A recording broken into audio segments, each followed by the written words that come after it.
Intellectually petty radio on your stereo. Don't compare us to anything, this a different scenario. We break records while we pushing the culture forward. Great music and big vibes right in that order. Intellectually petty radio on the stereo. Don't compare us to anything, this a different scenario. We break records while we pushing the culture forward. Great music and big vibes right in that order.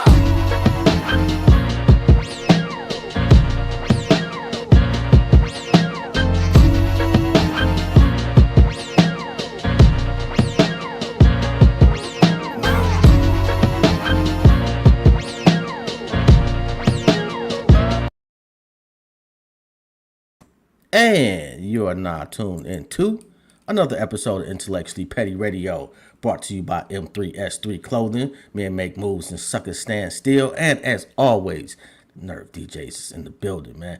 And you know, I don't fuck around at all. I only bring legends on the show, man. And today is no motherfucking exception. Spice motherfucking one in the building. Was good, bruh? I know that. What's up, man? We're popping with you. Man, how's life, man? How's your family? We all right, man. Just taking it one day at a time. Shit, kicking back. That's all we can do. do. In the garage having a drink. Just got off my bike. And, came back. Just went and picked up some fire. Got off my bike, sat down, started rolling up. I'm not mad at that, man. Oh man, the weed out there must be phenomenal. Yeah, I'm out here in Vegas, but the homies, they don't do nothing but bring it out here from Cali. But then it's so legal out here, they got fire everywhere. You know what I'm saying? Yeah. Yo, it's a couple motherfuckers that live out in Vegas now. Like I know Tash is out there. I think Corrupt is out there. Yeah, Corrupt out here. Tash, Chill was out here. I don't know where he moved to. He moved for a minute. Wino out here. Coolio was out here. Everybody was out here, man. What is it about Vegas? First it was real. It was affordable for a lot of people. But then everybody started moving out here, so now the price went up to move out here. But still, everybody comes here. So we all know, that everybody comes to Vegas. So, and you got the choice to go, get into what's cracking. It's always something cracking. You can't just say, oh, it ain't nothing cracking in Vegas. It's always something cracking out in this motherfucker. Or you got the choice to sit back at the house. You live on the outskirts or whatever. And you just chill out and, don't get into too much shit. But, it's really, you have all the tools out here you need to destroy yourself or to prosper. You know what I'm saying? So, I feel you on that, man. And I ask every MC, every producer that comes on, man, when did you fall in love with hip hop? I say, man, I fell in love with hip hop when from the breakdancing days. I wasn't even a rapper at first. I used to breakdance and hit moves. I used to pop and you know what I'm saying, and all of that. Until I got into the breakdancing, and then I seen Ice-T rapping on breaking, and I wanted to rap. But I was influenced by the breakdancing first, in the popping and stuff first, and then it came to rap music, Yo, and I wanted to DJ and all the other elements, you know what I'm saying? I be trying to explain to my kids that we used to actually show up to house parties with a cardboard box. They don't get it. No, they don't get it, man. Looking back, it was kind of fucking stupid, man. I'm not gonna lie, man. Walking up to somebody's house with a box. Yeah. It was crazy because, I didn't even know, we had performed, we used to go to Frisco and bring the cardboard box with us or the linoleum, the floor. We bring the floor with us to Frisco.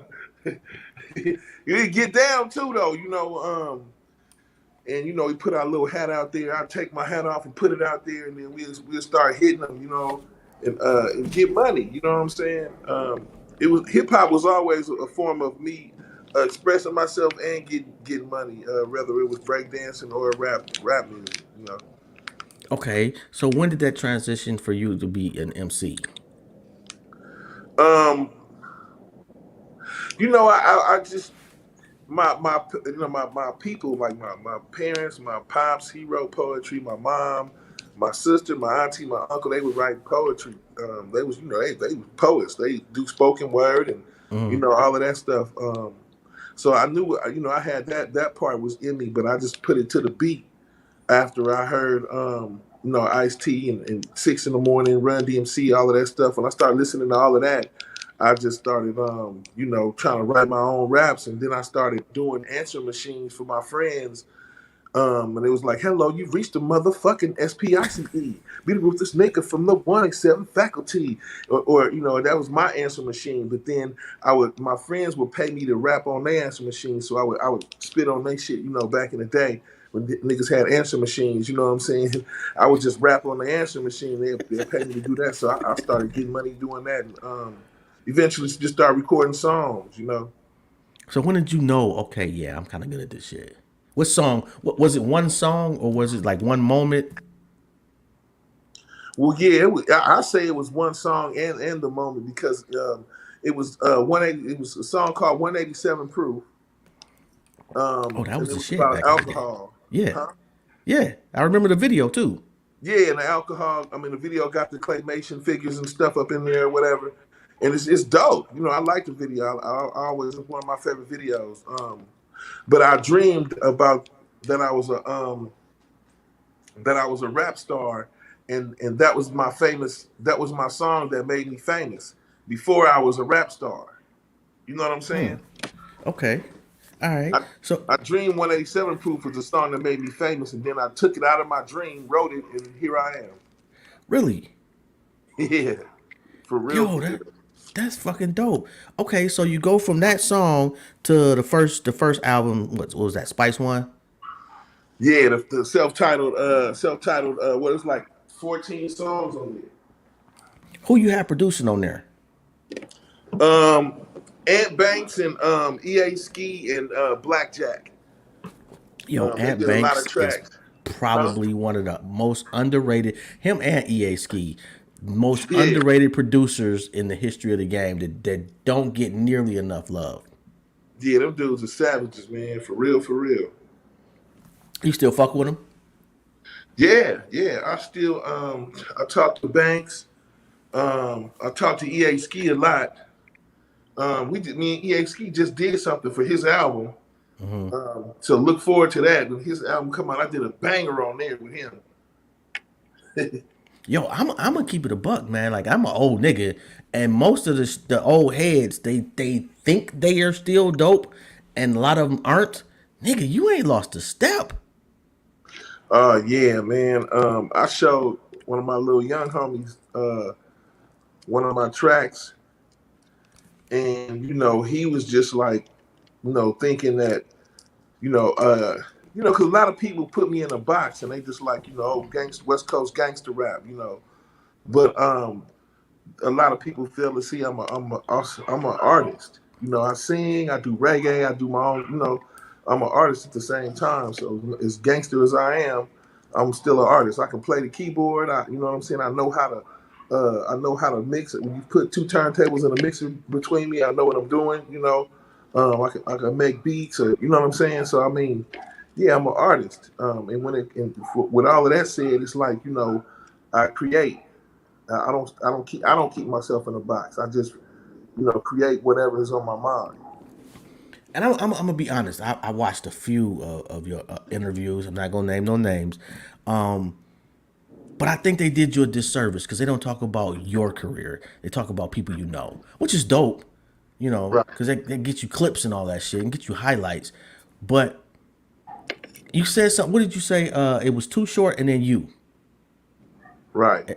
And that's so fucking true, bro. Like, what is it? Do you think you did something wrong where people aren't mentioning you in that top tier? I don't know, because I really, if it is, if I did do something wrong, I don't know what it is. Because a lot of people, don't talk to me or whatever. But I don't even, maybe, because even back in the day when, you know, when I did the math and was thinking, okay, $13 a CD, Mm-hmm. and at 900,000, so 13 times 900,000, and I seen maybe 30 or 40 grand out of that, not even 100,000. Then I started asking questions, and Hmm. I didn't get the right answers back, so I got pissed off and started talking crazy to people. You know what I'm saying? And this is at the age of maybe 24, 25 years old, so Okay. I kind of knew what was going on, and I wasn't really feeling it. So it was like a blackball thing going on. The industry, as far as is the record label I was on, they was kind of pissed off at me because I wanted my money, or because I was talking. And then I got these rumors spreaded around about me, talking about I did drugs and shit like that. You know what I'm saying? And I ain't never snorted a line of cocaine in my life. So, I mean, all I do is smoke weed and drink a little bit. You know what I'm saying? So, I mean, Mm-hmm. it was a lot of bullshit going on around about me. Like I was some kind of loose cannon. I was out there tripping and shit. I just really wanted my money. You know what I'm saying? And I didn't want to have to be paying rent. I wanted to pay off all my house and everything. I wanted some real money, and it seemed like I wasn't getting it. So I acted a fool. Maybe it was that, Mm-hmm. when the industry blackballed me, but the streets stayed rocking with me. So that's why I'm still here and I'm able to rock now, because the streets stayed with me. You know what I'm saying? Mm-hmm. So, shout out to all my diehard fans that's been rocking with me all of these 30 years and longer. Shit, if it wasn't for them, I wouldn't be here, So shit. Yo, 30 years of talking that shit, man. Like, all right. So I'm trying to introduce some young cat to Spice One. Give me 3 songs I should play for them. You would want to play maybe Menace to Society soundtrack, Trigger Got No Heart for show. Um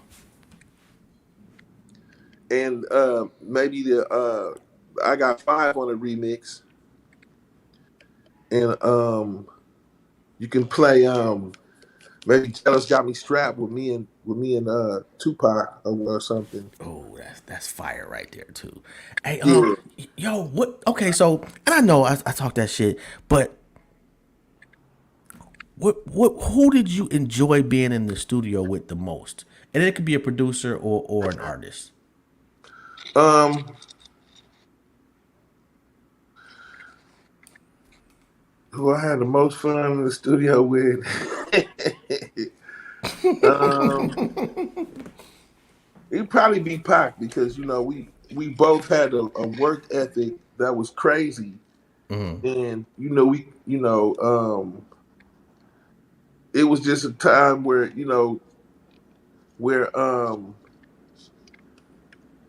where he was like, we smoked like a gang of weed and shit. And he was like, man, don't fall asleep because you got to drop your verse and shit. And I was like, I ain't going to sleep, fool. He was like, yeah, your ass always be going to sleep when we smoke hella weed. And I'm like, man, I ain't going to sleep. Don't worry about me. I'm straight. So we go to the studio, and about what? 20 minutes later, my ass was laying on the floor in the recording booth, sleep. Like, this nigga know me like a motherfucker. No. Like, man, fuck you. Yeah, I'm sleep, nigga. And he came over there, and he was nudging me with his foot, and he was like, man, wake your ass up, fool. I told you not to go to sleep. And I said, man, I ain't sleep, fool. You know what I'm saying? So I got up and I dropped a verse, and he dropped a verse, and then I passed back the fuck out. So, you know, but years later, I re-recorded. I dropped my verse. The Okay. song was called "Can't Turn Back," Okay. so you can check that out with me and Tupac, and and think about, because my ass was asleep on the floor in the studio. Yo, I remember Pete Rock telling me a story about Big Pun that nigga did. He didn't tell me what, I can't remember what song it was, but this nigga was sitting down eating a sandwich doing a song. Who? Big Big Pun. Pun. Yes. Mm-hmm. Like, yeah, I niggas be doing some wild shit. Yeah, I mean, I write songs while I'm playing video games. Like I could be playing my video game and think of some shit and either jot it down on my phone or I remember it. But lately, I mean, I ain't even been writing. I just get up there and do my thing, because Yo, I just get up there and say what I was gonna write. this shit with Snoop is fucking fire too, bruh. Hmm. Yeah, yeah. And Snoop is in his bag. He in his '90s bag. Yeah, that's why we kind of wanted it to be like that. Like we wanted that West Coast '90s sound and shit. So when they hit you up to do the Menace to Society soundtrack, like how does that go? Like they just call you up, hey, we want a song, and you make it based off the movie. Do you watch the movie, or do you already have a song in the can and you say, here, I'm just gonna give you this shit? Well, how it went with the Menace to Society soundtrack, the Hughes brothers actually shot the video in my neighborhood, and me and Pac and Pooh Man and 40 was there, and they wanted me and Pac to do the movie. I was supposed to be Kane, and Tupac was gonna be I think Sharif. Mm-hmm. And so they talked to us about the video at the movie talked to us about the movie at the video shoot, and I guess something happened between them and Pac. They even got into a fight in my video, all kind of crazy shit. And my manager, he just didn't keep up with the producer. He didn't keep up. He didn't call the Hughes brothers. He never called Alan or anything. I had the script to be O-Dog. I was reading the script and not even knowing that my manager wasn't handling his business. So I ended up firing him. I was really pissed off over that, man. I'm still tripping on it today. You know what I'm saying? Like, why the hell you didn't call him so I could have got the movie part? But they just. I'm sorry, I can't hear you. They just ended up giving me the soundtrack instead. Okay. Yo, how long did it take for you to find out your manager wasn't on that shit though? To find out that he wasn't calling him back? Yeah. When I talked to I think I talked to 8 or somebody, and they said that they was actually shooting scenes. Yo, that's fucking. Yeah. And so like, man, y'all shooting scenes already and shit. Why ain't nobody call me? You know what I'm saying? So I started calling around and called my manager and asked him. He said, man, I never called him. I lost the number. So I was like, man, you ought to be shot, motherfucker. Yeah, I agree with you on that one. I'm surprised you didn't put hands on that individual. Yeah, I called a big meeting and at the record label and fired him in front of everybody and shit. But that still just wasn't enough. I mean, how the fuck you gonna be the reason? You're the fucking reason that I'm not O-Dog in Menace to Society. Like, like wow, like you motherfucker, you. Did you see how iconic that was going to be at that time? Say what? Did you see how iconic O-Dog was going to be at that time? Nah, I didn't really even know. I was just reading the script and I was like, damn, this kind of sound like me anyway. So it ain't really shit I can't. I should just kind of be myself and just say these words and shit. You know what I'm saying? Wow. All right, so you do Spice One. What's the next album? Well, the next album we working on is called Night Rider, and I got a few blaps on there. A few songs I'm still trying to get cleared. I'm waiting for a few features and stuff from some other artists, but you know, once the album actually get done, it's gonna be off the hook. You know, but I drop singles in the meantime. Um, Most of the singles that I drop will probably be songs from the album, songs on the album. So I just keep pushing, you know, knocking down singles and putting them out there. I just did a single called On Site. We just did a video to it. We probably release that in a few weeks or a week or two. And shit, I got another few more videos I want to do when my guy get out of here because I'm gonna go to gotta go to AZ for Super Bowl pre-bowl party or whatever, and do a show out there. Then I come back here and finish working on my album and shoot a few videos and you know, because I'm doing everything independent through an Empire, through my label Thug World and Empire Distribution. So you know, man, I'm just trying to stay pushing. You know what I'm saying? It's still you know, it's still smash mode. Yo, at some point you was homeless. Yeah, yeah. I went through a lot, man. Even in you know, I used to sleep on a in my car with all my plaques, or stay in a hotel room or something, you know. But I know, you know, after a while, like, you know, I just started thinking, you know, ended up having a kid, and some was just like, you know, shit. If you just somebody told me if you put your kids first, then everything else should fall into place. So, you know, I started thinking more, you know, what I'm gonna do to support this kid and whatever. And, you know, so and it kind of got me back on my feet to where I wanted to even do something, you know, because I was really discouraged, man. You know, I felt like I was abandoned by a lot of friends, people I thought was my friends. You know, wasn't nobody really contacting me no more. You know, I felt like I was, I didn't get the respect that I would have if I had gotten the money that was actually owed to me from the label, which was millions of dollars, you know. And so, you know, a lot of people wasn't respecting me because I didn't have this money that I'm supposed to have. But the fact is, the shorts that I took, the hits that I took are the reason that these little niggas make money today. They know what not to do, you know.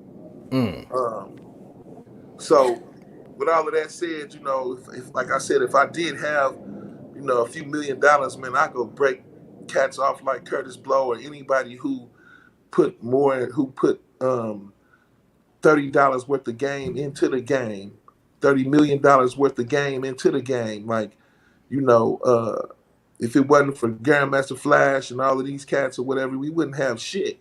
They should have money. You know, they should really be sitting on some real money somewhere. Because if it wasn't for them, we wouldn't have shit. That's true. But did they do a good job of passing the torch? I don't know if they did. I think hip hop was so new back then. Nobody really knew how far it was going to go. People was just doing music and putting it out there because it was doubted so much by the general public. You know, this music ain't gonna last that long, and you know, so you know, we didn't even know that 50 years later that we would be celebrating 50 years of hip hop, and you know, Chuck D and Flavor Flav was on stage, and there's all of the rappers' names are in back of them, and I see my name back there, and people sending me pictures of it or whatever. You know, I didn't have no idea hip hop would get this big and be the number one music in the country. So nobody really knew, you know, but we just kept on riding. Like, the bad part about it was you get all of them that make all that money, and you don't really get to see none of it. You know what I'm saying? Although, like I heard you say that Ice-T was one of those people that helped you out.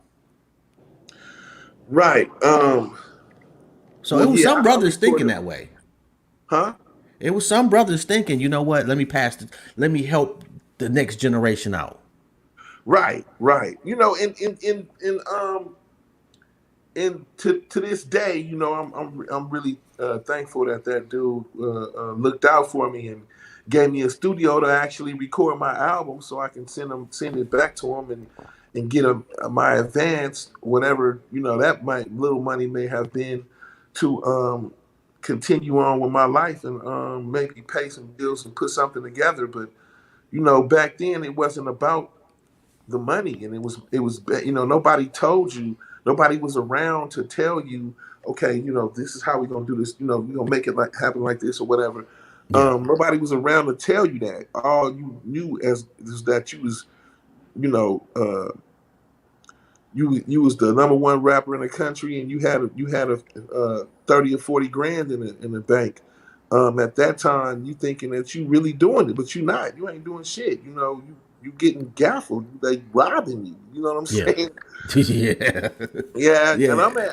I'm 22, 23 years old, thinking I'm really doing it. You know what I'm saying? So I mean, you know, shit. You know, I didn't know shit. I never really had the real money that I actually made for the label. I didn't even know. What they Um, was making. no, had no idea. Huh. When did you figure it out? Um, One day I just sat up and I looked at one of my plaques, and my gold plaques, and I was like, dang, you know, we went further than gold. We did like maybe 900,000 on those, 700,000 on this one, and another 800,000 on this one. And I was like, damn, you know, what's 900,000 times 13, or what's 800,000 times 13? And I started doing the math and I almost had a heart attack because I knew I didn't see none of that damn money. I was like, oh my God, like they fucking robbed me. Like robbed me. I didn't even get 50% of that shit. I didn't get none of that shit, dude. Like I might have seen out of all of them albums, I might have seen over to put together, I might have seen over 200,000. You know what I'm saying? Out of everything. So I mean, Wow. and that was in increments. That was like here and there. You know, that wasn't no real money. You know what I'm saying? So, you know, when somebody make when you partner up with somebody and they make $13 million or $11 million, you expect to at least get a quarter of it or half or something. Like I didn't even get a million of this motherfucker. I didn't even get a half a million. I didn't get none of that shit. Like they just took all the fucking money, like everything. So Did you sue? I didn't have nobody to take the case. Wasn't no lawyers around to take the case. You know, it was just ugly, man. You know, I couldn't pay a lawyer. I didn't have the money to pay another lawyer to take the case. To get me some money or any of that shit. You know, Mm. and plus they kept on scaring me by saying, oh, you know, with the contract is what you signed it, and you know, in court it ain't really gonna matter because you signed the contract. That's what people kept on saying. And so I was like, shit, if I try to sue him, I ain't gonna win because I signed the fucking contract. Mm. You know what I'm saying? So it was just fucked up, you know, but it's really bad how they take advantage of you coming from the projects and shit, and you just happy you got a record deal thinking you made it and you got a few $1,000s thinking that you on top of the world, but in reality, man, they robbing you the blind.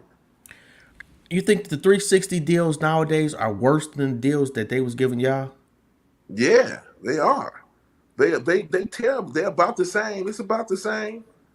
But the 360 deals, they get money off everything. So I mean, yeah, that's kind of bad. Like, you know, artists, it's like people find the artist and they automatically it's like you automatically start thinking, oh, this motherfucker think I'm some kind of slave trying to put me on under some fucking slave labor and shit. You know what I'm saying? Like, you know, other day a motherfucker talking about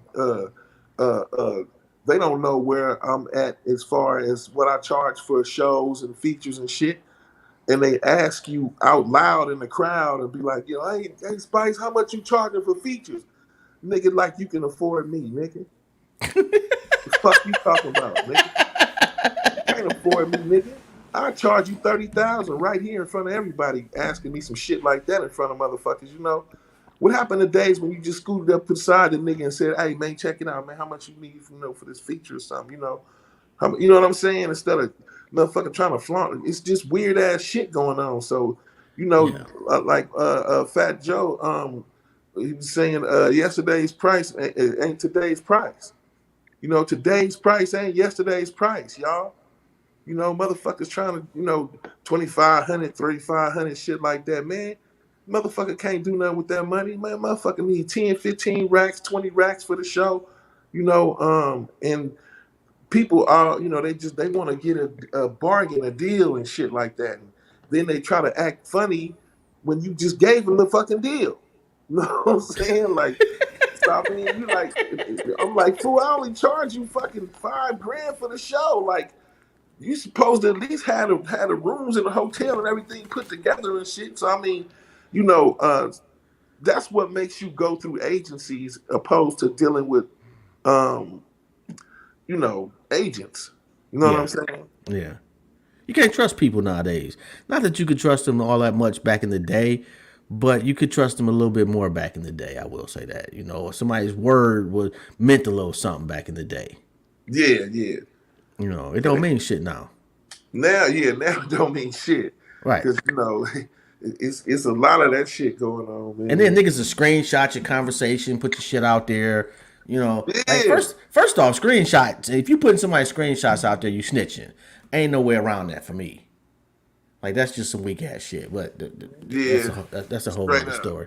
Yeah. Like that's some snitch shit all day long. Oh my god, man. Yo, who you fucking with hip hop wise? Um, Man, I ain't really, um, it's crazy because all I be listening to right now is probably I listen to Nipsey Hussle, I listen to old school like a lot of old school Tupac. I listen to me, of course, because I want to remember my damn songs when I perform them, and yeah, real shit. And it's not too many cats I be listening to. You know what I'm saying? Because um, I don't know. I listen to reggae music. I listen to Bougie Bonton and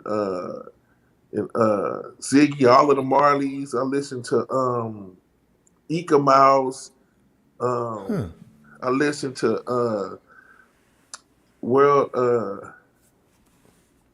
What is it? I listen to a lot of roots reggae, like you know. So I can't fuck with reggae, man, because I don't know what they saying. Well, yeah, you got to kind of get into it.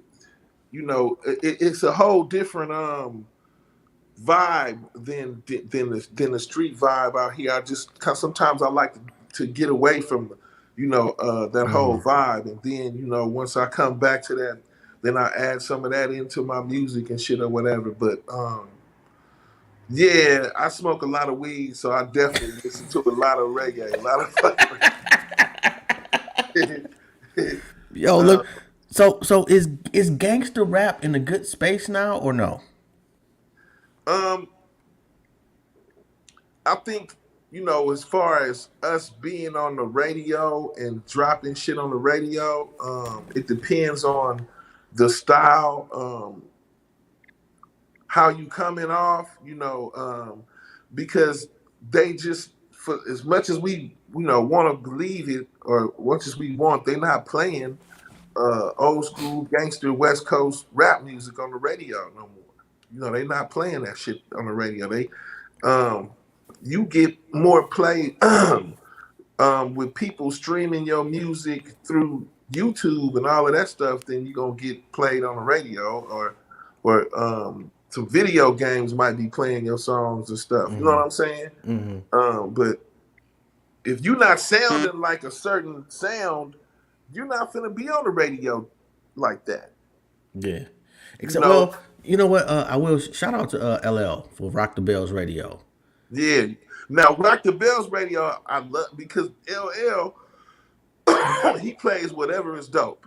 Yeah. It don't Yeah. matter what year it came out or when he gonna play whatever was dope and whatever is dope on Rock the Bells Radio. Shout out to LL, man. Yeah, and I don't think that's why I think other radio stations they be discriminating because oh, this is old rap. We ain't gonna play this. We gonna play what's the dude name? Black. Kodak Black. I mean, Yeah.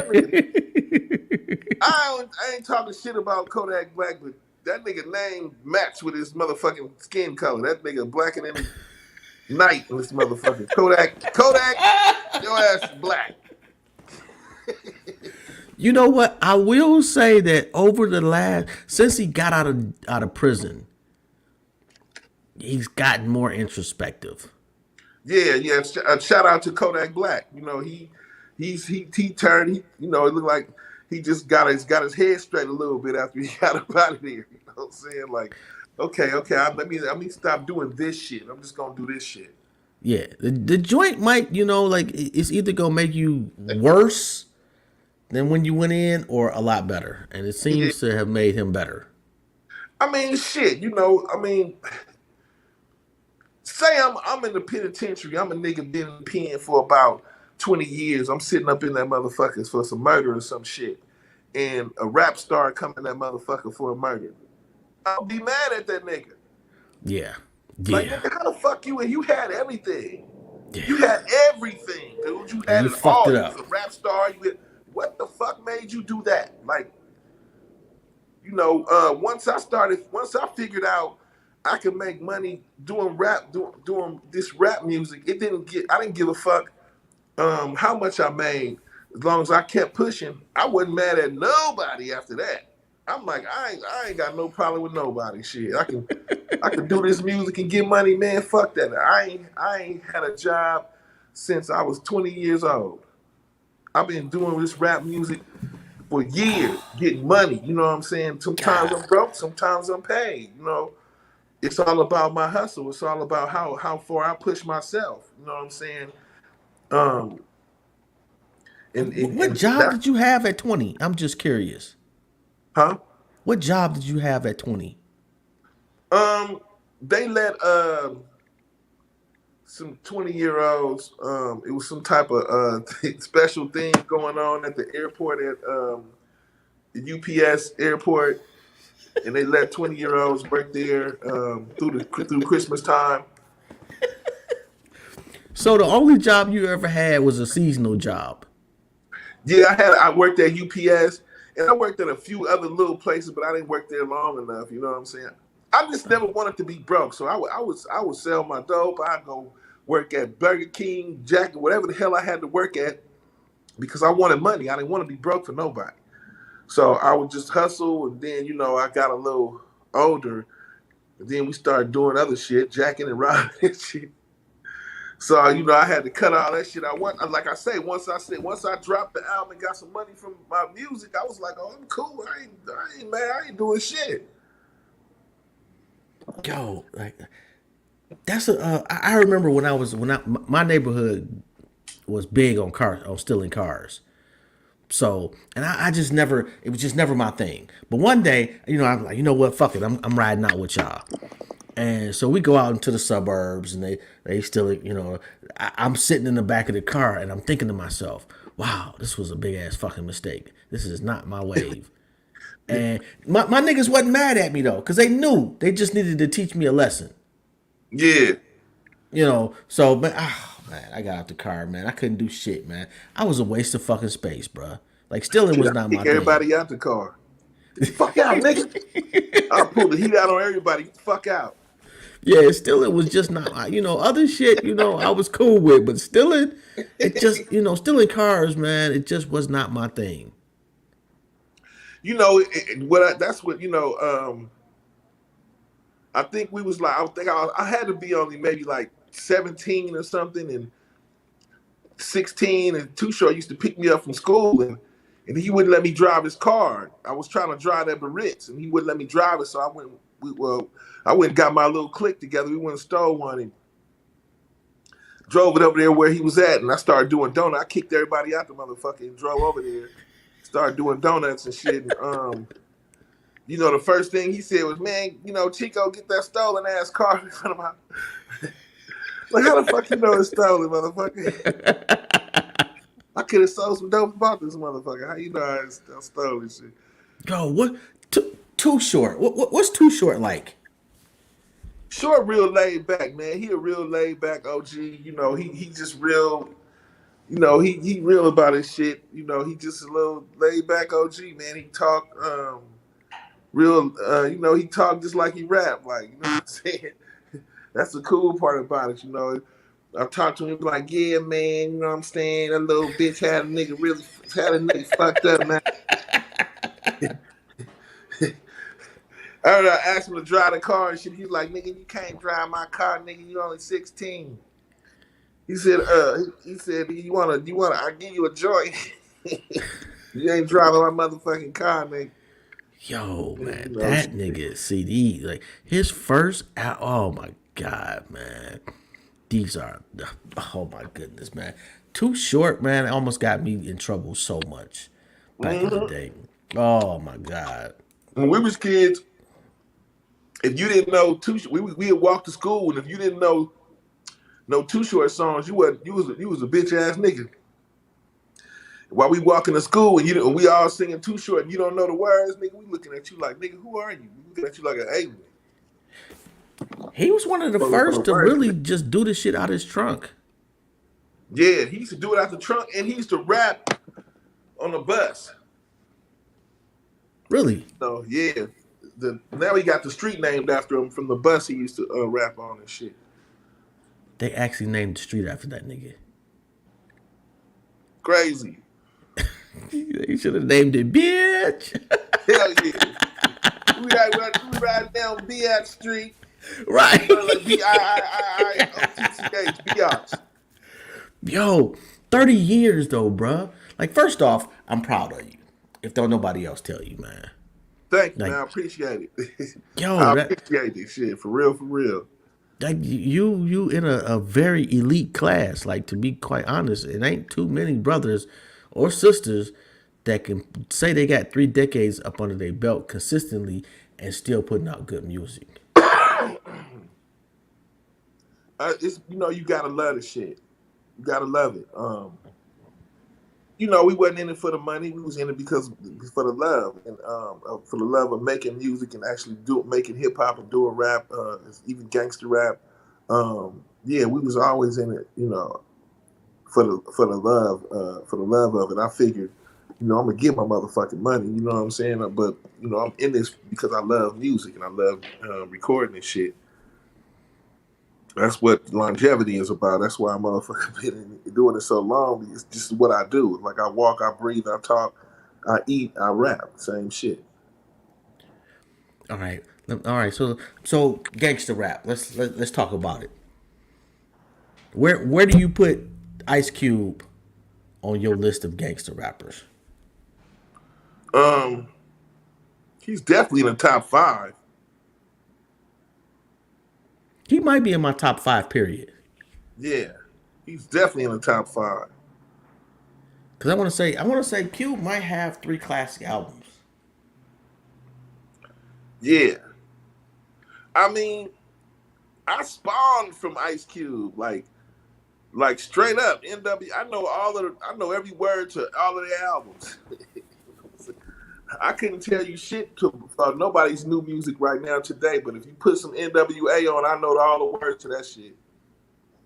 What you think about the movie? It was cool, but I think that a lot of maybe a few of them might not have agreed with how a lot of things went down in the movie. So everybody had their opinions about it, negative and positive. But overall and all, it was just happy. I was just happy to see a movie about NWA. Even with the Tupac movie, I was just happy to see him do a movie about the homie like that. It's like, after all of these years, it's like looking at that kind of stuff, you feel a sense of, accomplishment, even though it's somebody else. It's the homie video or movie. It's the homies movie. You feel like hip hop has accomplished and gotten so far that they do movies about the artist, major motion Pop pictures. deserved a better movie though. I'm not gonna lie. Definitely, I think it's gonna take somebody that really um, knows and really give them some real info.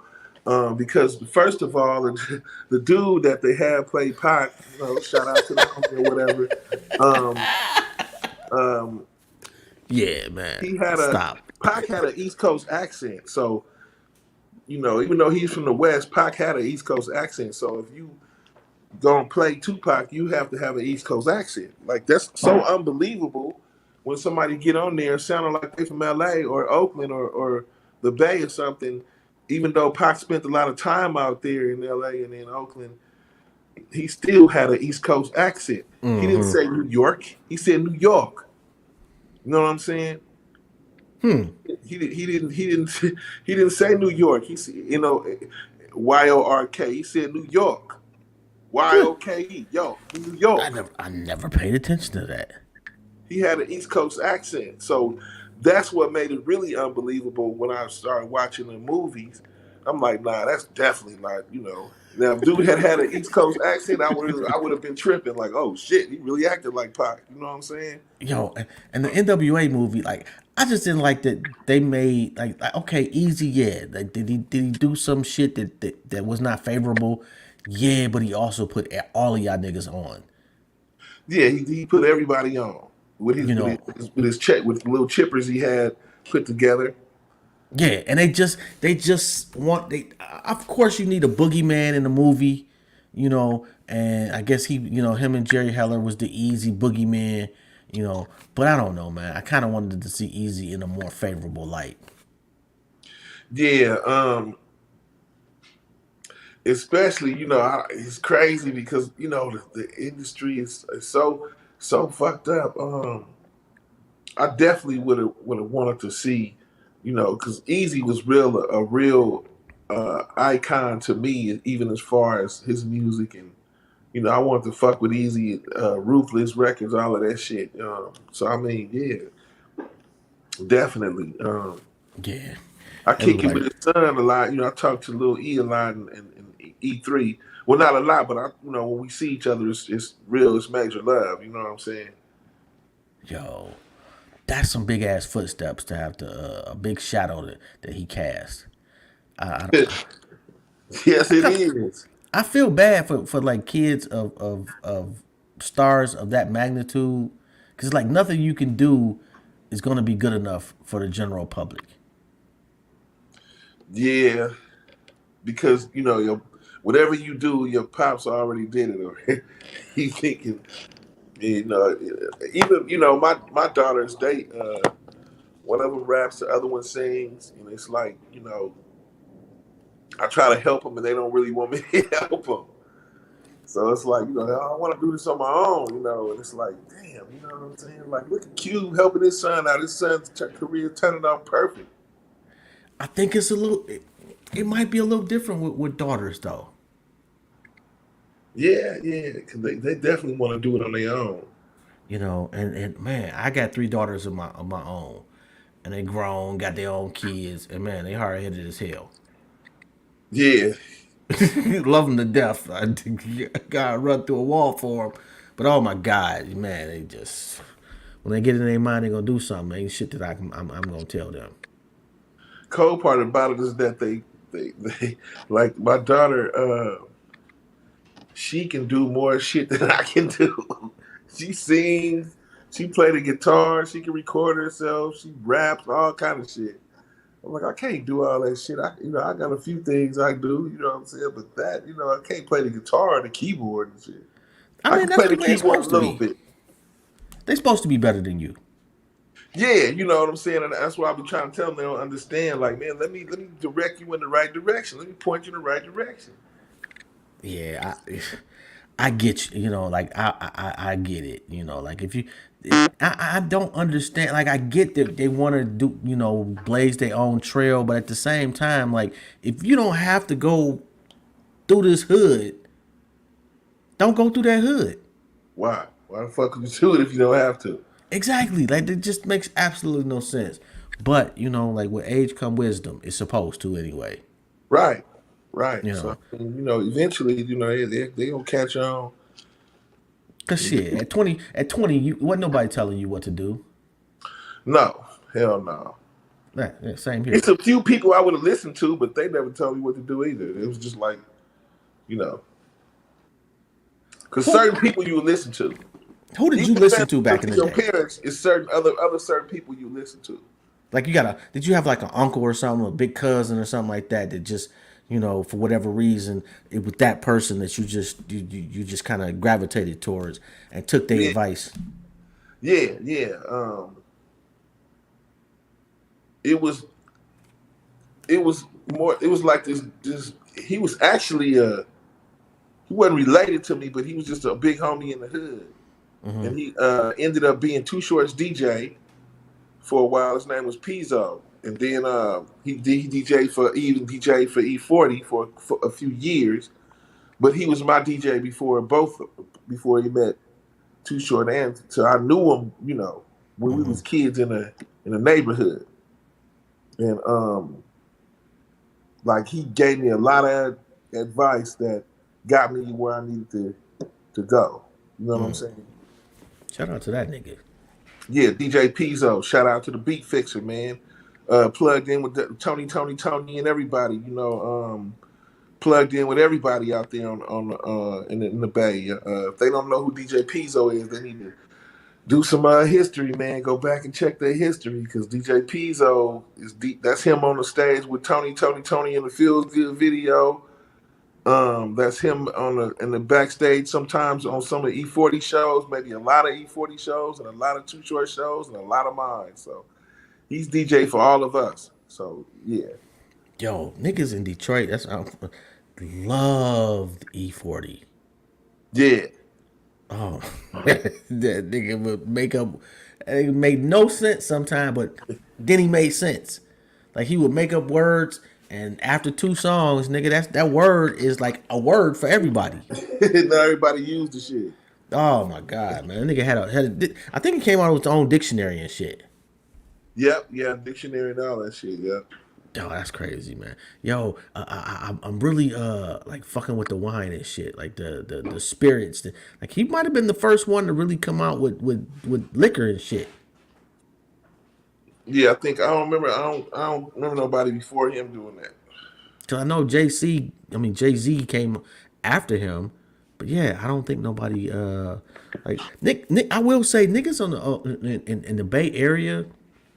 First off, the diversity of the music was off the hook. From Souls of Mischief to Too Short. Like the shit was all over the place. Yeah. But it all existed in a great space, and it wasn't like niggas was stepping on each other's toes or niggas was hating. It was just a beautiful collage of blackness. And even you and Too Short had songs that, y'all talk y'all shit, but y'all also had songs that was uplifting and reflected what y'all wanted to see in society for black people.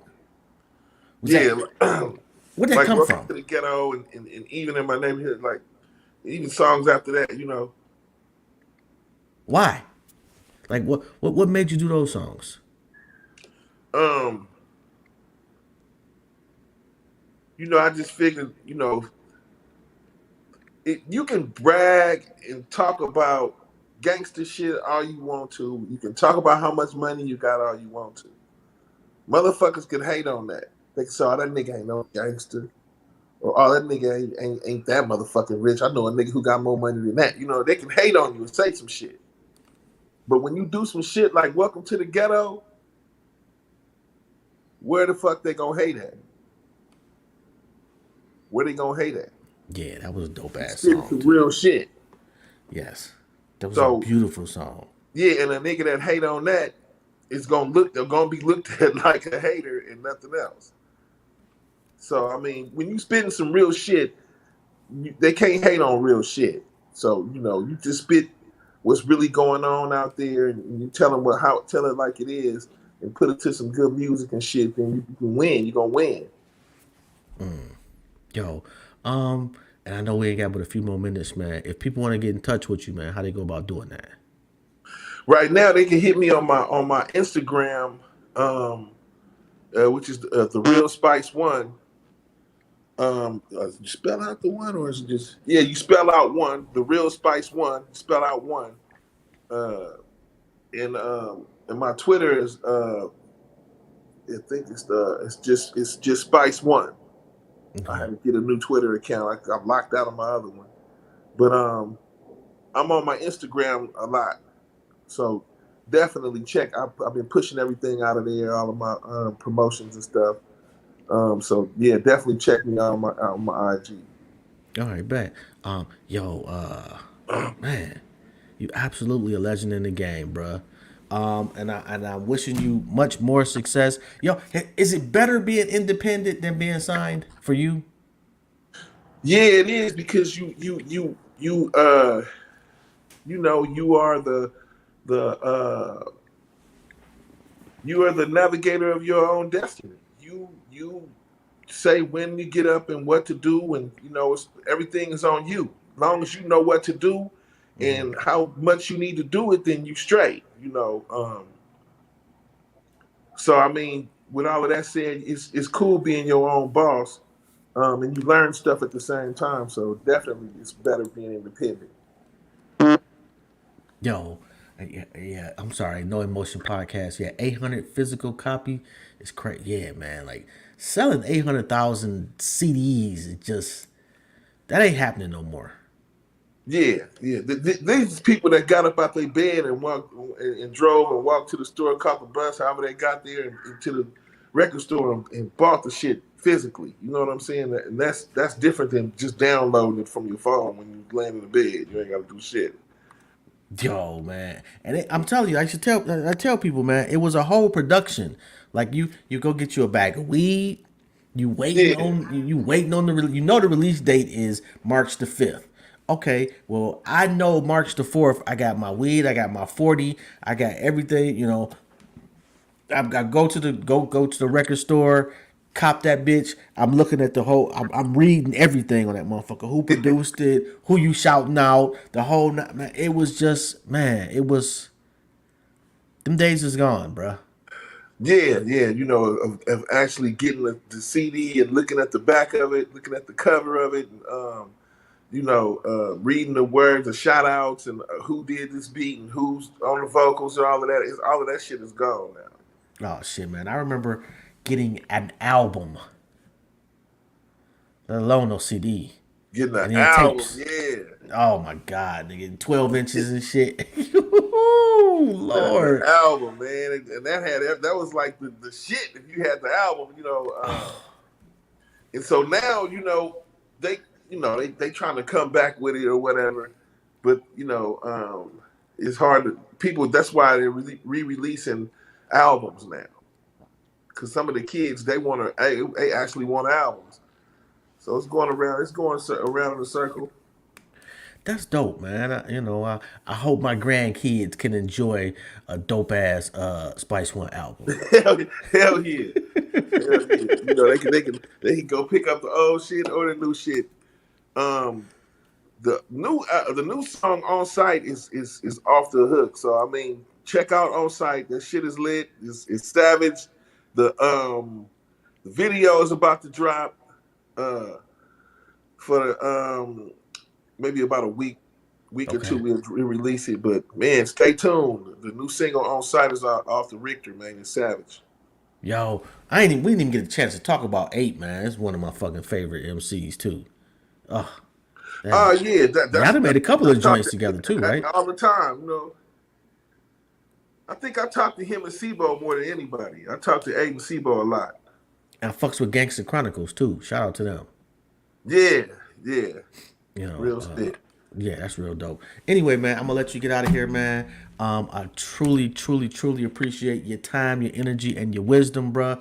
If there's Man, ever thanks for having anything, me on the show. For oh, sure. come on, man, stop it. Yeah, If there's ever anything I can do for you, not sure what, but let me know. for sure, man. Hey, just let them know, man. That single On Oh, Site, man. The video finna absolutely. drop. I It's gonna got you. turn up.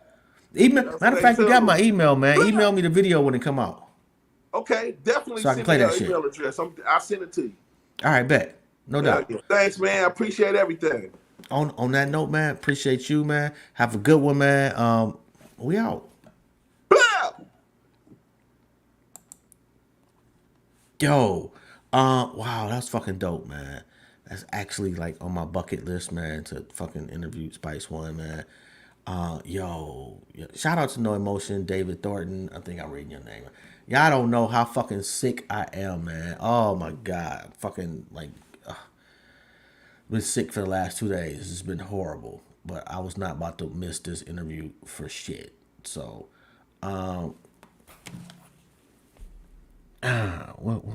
trying to think before I go who we got. Who we got next week? I know I got Dr. Umar coming on the 22nd. So shout out to Dr. Umar. Oh, we got wait a minute. Oh, Skeechy coming on next week. So that should be pretty dope too. So check that out. Anyway, man, it's your talent that gets you on the show, man. But it's your story that makes you stand out. Y'all already know, man. I only fuck with legends only. Another salute to Spice One. Y'all have a good one. Hey, tap in, man. Share the show, like the show, the whole nine. Y'all already know. Have a good one.